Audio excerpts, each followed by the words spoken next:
السلام عليكم، نتمنى تكونوا بخير وعلى خير وانتم كتشاهدوا الفيديو ديال اليوم. مرحبا بكم في قناتي وقناتكم مطبخ ام ياقوت. اليوم ان شاء الله غادي نشارك معكم واحد التحليه اللي بثلاث مكونات فقط، كتجي لذيذه، كتذوب ذوبان في الفم. صراحه كتجي غزاله غزاله بزاف. نتمنى تجربوها وتردوا عليا الخبر. ما فيهاش يعني مراحل اولا مكونات اللي بزاف. الا كنتو جداد اول مره كطلع لكم هذه القناه، فاشتركوا وفعلوا الجرس باش توصلوا كل جديد ديالي. نتمنى يعجبكم محتوى القناه وما نطولش عليكم. ندوزو للمكونات وكذلك طريقه التحضير. إذن على بركة الله، عندي في المكونات عندي هنايا كريمة عندي السائلة، عندي نصف لتر، عندي هنا هذه فيها يطرو، أنا غنستعمل غير نصفها، كان شايط ليا من واحد الكيك.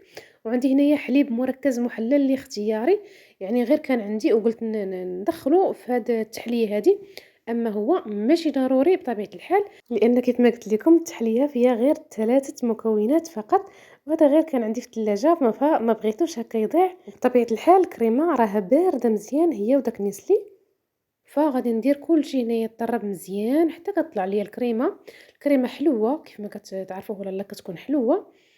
الا كانت الكريمة عندكم مسوسة فتقدروا تضيفوا السكر على حسب الذوق ديالكم. صافي هنايا من بعد ما طربات ليا الكريمة بهذا الشكل هذا وطلعات، غادي ندوز نحضروا المكون الثاني اللي هو بسكوي. اي نوع ديال البسكوي نتوما كتفضلوا، يا اما مربع على حسب المول اللي عندكم. انا عندي المول مربع، غادي نستعمل هاد البسكوي هذا معروف.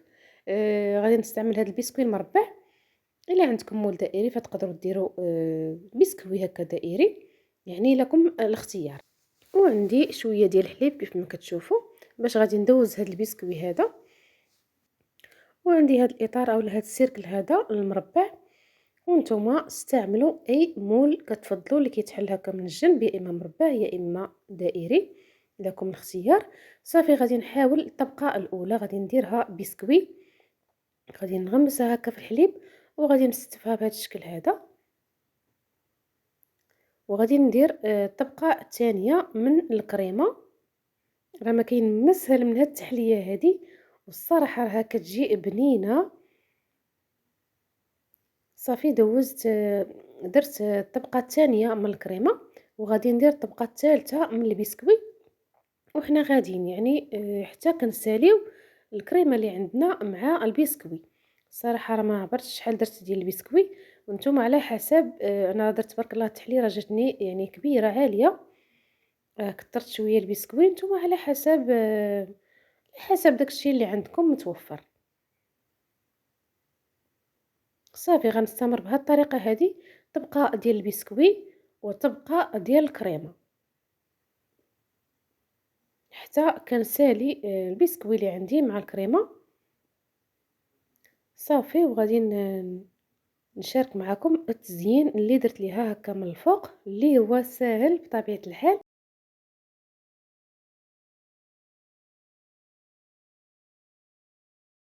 غادي ناخذ هنايا البسكوي، تبقى لي هكا البسكوي فطحنته هكا، وغادي نزين به التحليه ديالتي هكا من الفوق. ما كاين ما اسهل من هذا التزيين هذا الصراحه. وانتم اختاروا اي نوع من البسكوي، يا اما هكا داك ديال الشكلاط اولا هذا النوع هذا معروف، يعني على حسب الشكل اللي بغيتو نتوما كيفاش غادي تجيكم هاد التحليه هذه. صافي وكندوزو هكا كامل الوجه ديال الكريمه بهذا الشكل هذا.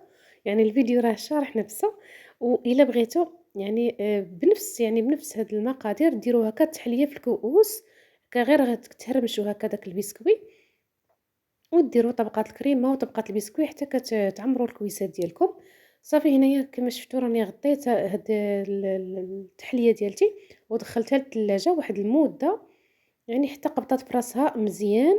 صافي هنايا انا راه درتها ليله كامله في الثلاجه، والغد ليه هنايا غادي نشاركها معكم. غادي نحاول ندوز هكا الموس هكا في الجناب باش دغيا تسهل معايا مني غادي نحيد داك الاطار كيف ما كتشوفوا.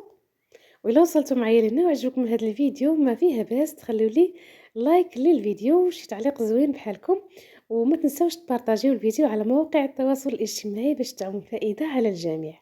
كنشكركم بزاف بزاف على حسن المتابعة وعلى التعاليق اللي كتخليو ليا الصراحة كتشجعني على التطبيقات ديالكم الوصفات ديالي اللي كينجحوا معكم. فشكرا شكرا بزاف بزاف، بلا بكم راه القناة راه ما كايناش. كنشكركم بزاف بزاف. صافي هنايا غنقطعها على شكل مربعات، وهنا قطعتها على مربعات اللي شويه كبارين كيف ما كتشوفوا، وانتم قطعوها بالشكل اللي كتفضلوا نتوما. صافي غادي نزول هذاك الاطار، راه كيتزول معنا بكل سهوله، وكتجي هاد التحليه يعني قابطه في راسها. صراحه كتجي لذيذه، والوليدات صراحه حماقوا عليها وعجبتهم بزاف بزاف وكلاوها. نتمنى حتى نتوما تجربوها وتسجلوا الوصفه عندكم.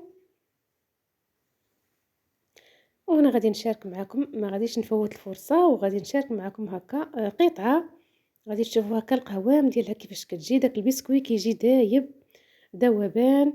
ونتمنى تعجبكم هاد التحليه هادي كيف ما كيعجبكم باقي الوصفات اللي كنشارك معكم. وهنا كيف ما كتشوفوا راه كتجي قابطه في راسها. واي وصفه اي اقتراح بغيتوني نشاركه معكم فخليوه ليا في التعاليق. وهنا غنشارك معكم هكا القوام كيفاش كيجي. تبارك الله كتجي كريميه،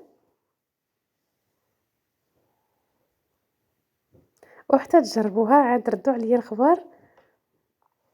ما فيهاش يعني مكونات بزاف، والطريقه ديال التحضير ديالها سهله بزاف.